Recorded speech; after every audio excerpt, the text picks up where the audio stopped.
नमस्कार मित्रांनो, मी दिनेश कुमार विलवर प्रॉपर्टीजमध्ये आपलं स्वागत करतोय. आज आपण कामानिमित्त नोकरी धंद्याच्या निमित्तानं परदेशात किंवा परगावी आपण स्थायिक झालो.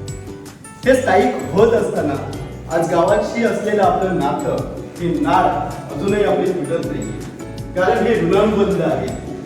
इथे असलेली प्रॉपर्टी, इथे असलेल्या जमीन जुमला आणि हे सगळं आपल्याला मॅनेज करायचं आहे. पण तरीही आपण आपल्या नोकरी निमित्त तिकडे असल्यामुळे तिथून येऊ शकत नाही.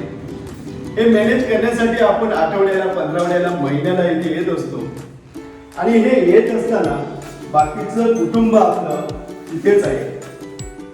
जर हे सगळं मॅनेज करण्यासाठी येतोय, अगदी आल्यानंतर रेल्वे स्टेशनवर रेल्वेतून उतरल्यानंतर आपल्याला हाकेच्या अंतरावर तिथे सोय आपली असावी आणि आपल्या गावातलं सगळी प्रॉपर्टी म्हणा आणि जमीन जुमला आपण त्याचं योग्य पद्धतीनं मॅनेज करू शकलो तर ही जागा आपण बजेटमध्ये जर आपण शोधतोय तर हे घर निश्चितच खूप चांगलं आहे.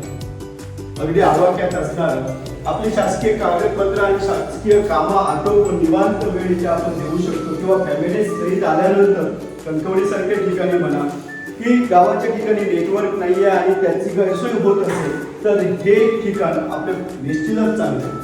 बजेटमध्ये असणारं हे घर, हॉल आणि किचन अशा स्वरूपाचं अगदी जास्त मोठी इन्व्हेस्टमेंट न होता आपली सोय इथे चांगल्या पद्धतीने करू शकतो असं हे बजेटमधलं घर आपल्याला निश्चितच आवडेल. अगदी थोड्या प्रमाणावर इथे इन्व्हेस्टमेंट करून सुद्धा आपल्या ज्या गरजा आहेत त्या गरजा इथे आपण पूर्ण करू शकतो.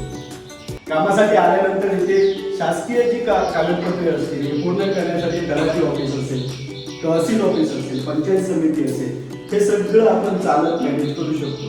रात्री अपरात्री आल्यानंतर सुद्धा चालत स्टेशनवरून म्हणा किंवा बसने आलं तर हायवेवरून सुद्धा इथे वॉकेबल डिस्टन्सवर असल्यामुळे चालत येऊ शकतो. मार्केट सुद्धा हाकेच्या अंतरावर आहे. पण दुसरी गोष्ट, जर किचनमध्ये आपल्याला जेवण बनवायचं नसेल तर हॉटेलमध्ये ऑर्डर करून सुद्धा आपण हे सर्व करू शकतो. एवढं सगळ्या सोयीने युक्त असं हे आजचं घर आहे. निश्चितच आपल्याला आवडेल.